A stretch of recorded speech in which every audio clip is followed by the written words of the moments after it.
ದೈತ್ಯರಾಜ ಆಗಲಿ, ರಾಜದ್ರೋಹವನ್ನು ಮಾಡಲಾರೆ. ನಿನ್ನಿಚ್ಛೆಯಂತೆ ಪ್ರಯತ್ನಿಸುವೇನು. ಹೌದು, ಪ್ರಯತ್ನ ಪಟ್ಟು ನೋಡು. ಎಲ್ಲವಾದಲ್ಲಿ ಬಲತ್ಕಾರದಿಂದಲೇ ಎಳೆದುಕೊಂಡು ಬಾ.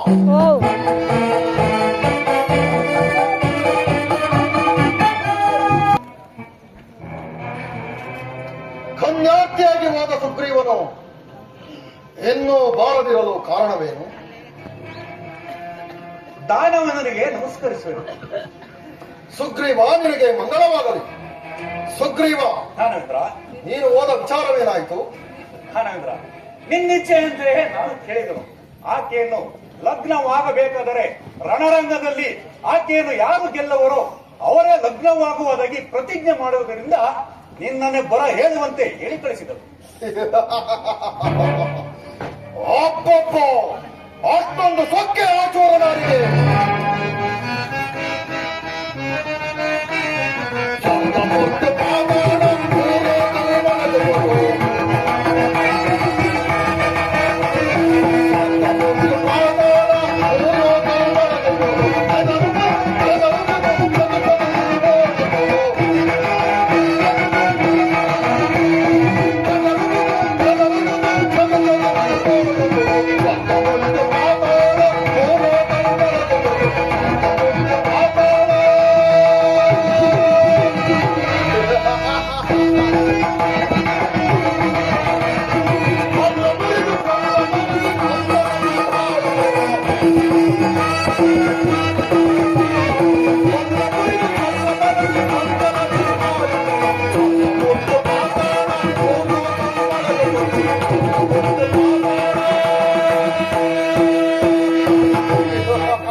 ಅದೆಷ್ಟರ ಮಟ್ಟಿನ ಸೊಕ್ಕು ನೋಡಿಯೇ ಬಿಡೋಣ. ಕೇವಲ ಹೆಂಗಸಿಗೆ ಅಷ್ಟು ಛಲವಿರುವಲ್ಲಿ ದೇವಲೋಕವನ್ನೇ ಸೂರೆಗೊಂಡು ದಿಕ್ಪಾಲಕರ ಮುಂದನ್ನಡಗಿಸಿ ಗಂಡುಗಲಿ ಎಂದು ಹೆಸರಾಂತ ಈ ಪ್ರಚಂಡನಿಗೆ ಎಷ್ಟು ಬೇಕು? ಸರಿ, ನೀನಿನ್ನು ನಡೆ. ನಾನೇ ರಣಮಂಡಲಕ್ಕೆ ಹೋಗಿ ಆ ಸ್ತ್ರೀಯರನ್ನು ತಾನಾಗಿ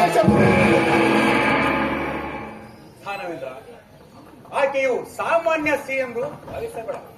ಸಪ್ತ ಸಮುದ್ರವನ್ನೇ ಅಪೇಕ್ಷಣೆ ಮಾಡುವಂತಹ ಮಹಾತಾಯಿಯು ಆಕೆಯು.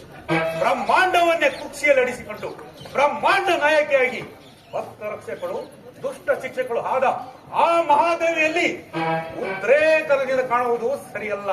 ನನ್ನ ಮಾತನ್ನು ಕೇಳು. ಆಕೆಯಲ್ಲಿ ಶರಣಾಗತರಾಗುವುದು ಸರ್ವ ಶ್ರೇಷ್ಠಕರು. ಎಲ್ಲವೋ ತಿಳಿಗೇರಿ ಮಿತಿಮೀರಿನಂತ ಅಂತಕಣ್ಣುಗಳನ್ನು ಅತಿಯಾಗಿ ಕಳಕಬೇಡ. ಇನ್ನನ್ನು ಅತಿಗೆ ಬಗಳಿದರೆ ನಿನ್ನ ಮಸ್ತಕವು ಶತಂ.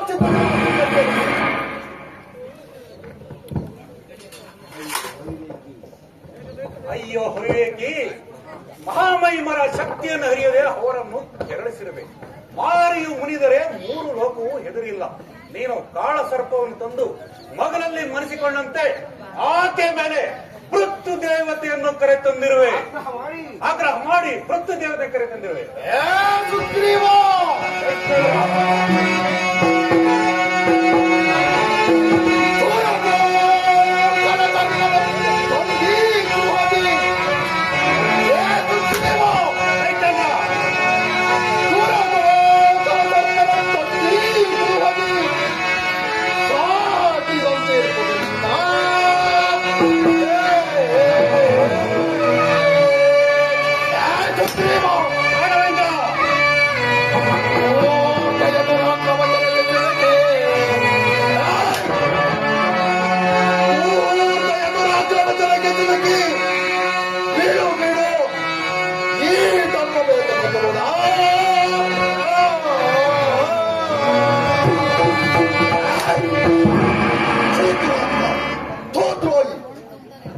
ಗೀತೋಪದೇಶಗಳನ್ನು ಹೇಳಲು ಬಂದಿರುವೆಯಾ?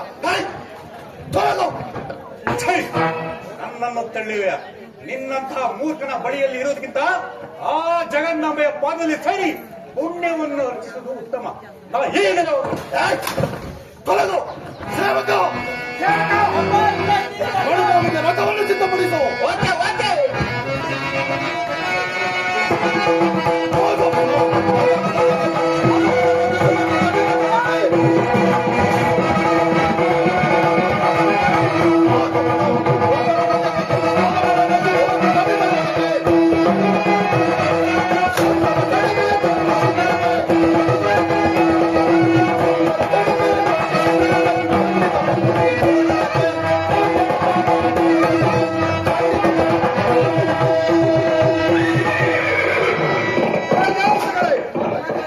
ಅದ ನೋಡಿ ಕೂಡು ಗುಡಿಸ ಬೋಗರೆತ್ತರು ಬರ್ತರುವರೆ ಆ ಸುಗ್ರೀವಿಸಿದ ಆ ಧರ್ಮದಾಂಡನ ರಕ್ತ ಬೀಜರು ನೀವಿನ್ನು ಅಗೋಚರಾಗಿರಿ ಆತನನ್ನು ನಾನು ಕೆರಳಿಸುವನು ಕೆತ್ತಾಗಲಿ ತಾಯಿ.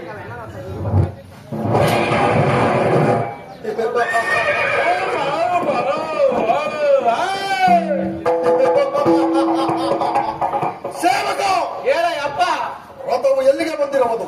ನೀನು ಕೆಡಿಕೊಳ್ಳಕ್ ಬಂದದೆ ಇಲ್ಲೇ ರಣಭೂಮಿಗೆ ಬಂದದೆ ನಮ್ಮೆ. ಹಾಗಾದರೆ ರಥವನ್ನು ಇಲ್ಲಿಯೇ ನಿಲ್ಲಿಸು. ಆಯ್ತಪ್ಪ, ಕೊನೆ ಆಟ ಕುಂದೂರ್ಪೇಟ ನಿನ್ನೆ ಕಾಯ್ತಾರೆ ಓಡಿ ಬಂದ್ಬಿಡು.